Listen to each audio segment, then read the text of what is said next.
सहना भवतु सहनो भुनक्तु सह वीर्यं करवावहै तेजस्विनावधीतमस्तु मा विद्विषावहै।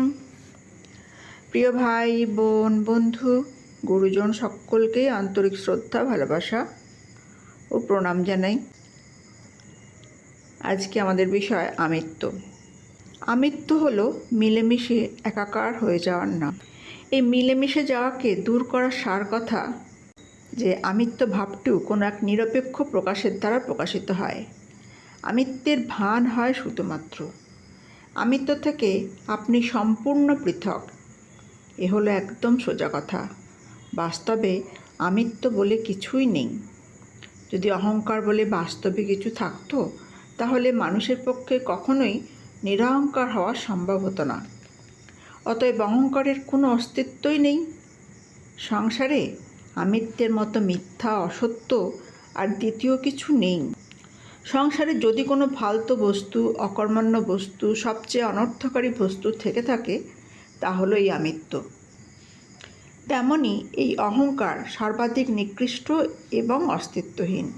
সূর্যের মধ্য থেকে কেউ কি প্রকাশ এবং উষ্ণতাকে পৃথক করতে পারে? অগ্নি থেকে কেউ কি প্রকাশ এবং উষ্ণতাকে পৃথক করতে পারে? কখনোই সম্ভব নয়। যা ভিন্ন তাকেই পৃথক করা সম্ভব। মানুষ মমত্বহীন এবং নিরহংকার হতে পারে।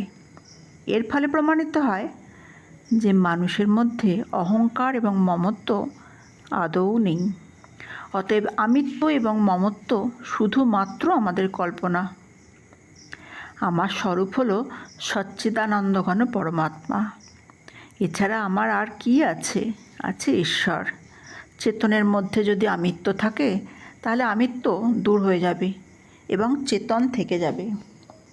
ঈশ্বরে মমত্বভাব থাকলে মমত্বভাব চলে গিয়ে ঈশ্বর থেকে যাবেন।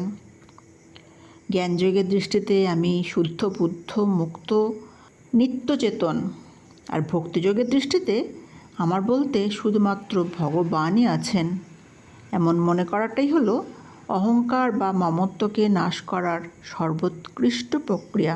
আমার বলতে শুধুমাত্র ভগবানই আছেন, আর কেউ নেই।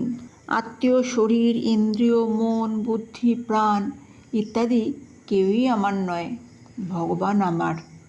এই কথা অনেকেই হয়তো মেনে নেবে, কিন্তু অন্য কেউ আর আমার আপন নয় এই কথা সকলে মানতে চাইবে না।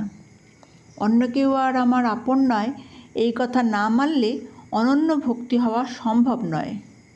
যত কিছু মাহাত্ম্য রয়েছে তা হলো অনন্য ভক্তির।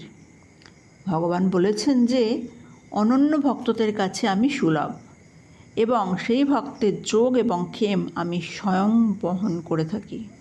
অংশটি শুনলাম স্বামী রামসুখ দাসের মহৎ সঙ্গের সুফল নামক গ্রন্থ থেকে। সকলে ভালো থাকবেন, সুস্থ থাকবেন।